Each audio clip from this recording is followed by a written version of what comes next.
bottom line for us, as we do the problems, is in using the chain rule, like how demonstrated there, let's take this function, y equals 1 over x plus 1. And what the chain rule is designed to do is to simplify the derivation rather than go through a number of steps in trying to resolve it.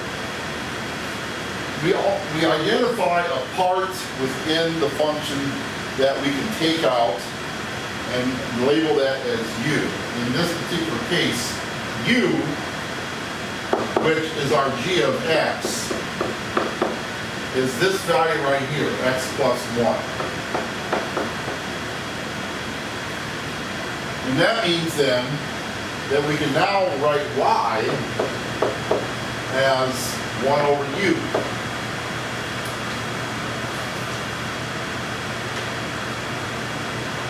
And so when we derive this in these two parts. So u is x plus 1, and y equals 1 over u.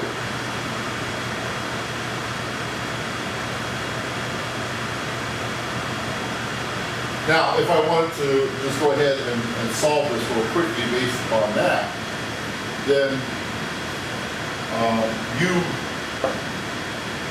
right here, the differential of u with respect to x is going to be just plain 1. The derivative of y with respect to u is going to be u to the negative 1 power, the derivative of that. And so that's going to be negative 1 over here, which gives us negative 1, or just plain negative, u to the negative 2 power. And so this will give us negative negative 1 over u squared. And then we take, the product of these two, 1 times negative 1 over u squared, and the derivative turns out to be negative 1 over u squared, uy dx, of 1 over x plus 1. By separating two parts, we can do it this way. And this is called the chain rule. This is kind of link them together, like so. So you need to identify in the first three exercises we have, is identify the u and you identify the y. So let's take a look at another one. Y equals sine of 2x. Okay. So we're going to make this our u. So u equals 2x. And then that means that y is going to equal to sine u. And then we perform the two derivatives and multiply them together. Another one, y equals the square root of 3x squared minus x plus 1. I'll probably circle that so that it's not a fraction. This is our u. So u equals 3x squared minus x plus 1, and then the square root is going to be our u taken to the 1/2 power. So y equals u to the 1/2 power. And then we take those derivatives. Another one, y equals tangent squared of x. So we're going to make the tangent of x our u here. And then that's being squared, that means y equals u squared.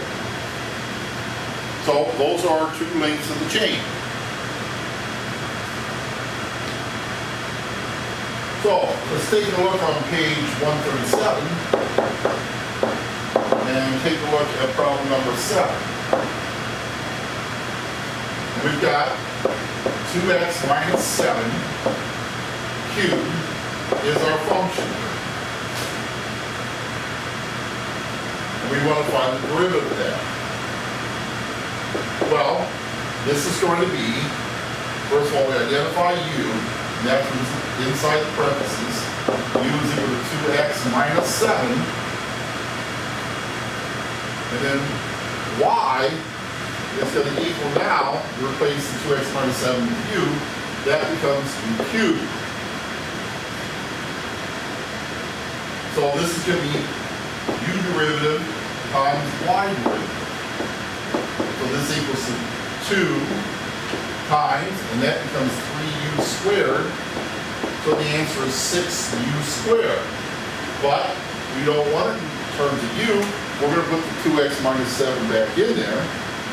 And this becomes 6 times 2x minus 7 quantity squared. There you have it.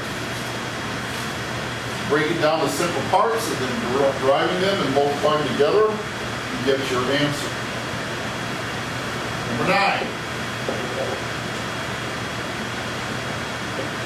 G of x equals 3 times 4 minus 9x to the 4th power. Okay? So, u is what's going to be inside this parenthesis, 4 minus 9x. Y, if we replace 4 minus 9x with u, that becomes 3u to the 4th power. So, the derivative of g of x is going to equal to the derivative of this, which is negative 9, times the derivative of this, which is, the 4 comes down to 3 and becomes 12, and that leaves you u cubed.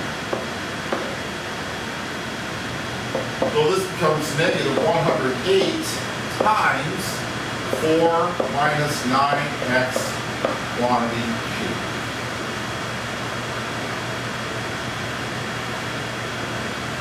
And we'll do one more.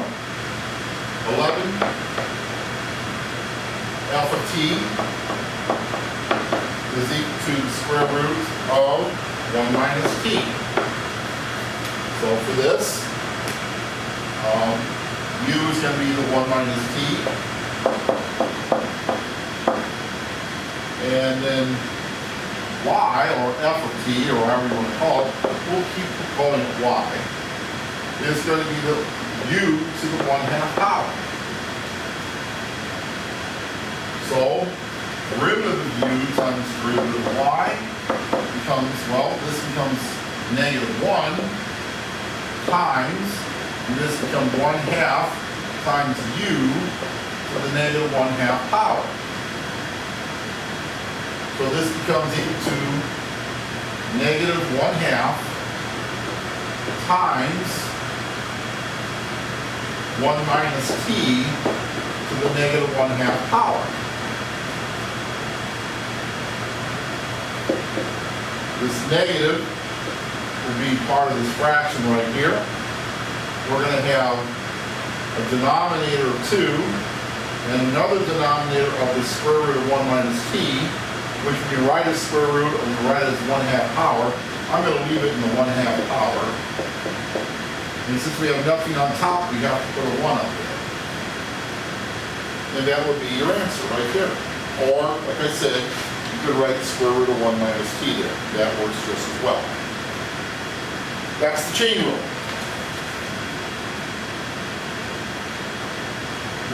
Your practice problems, page 137, 2 through 12.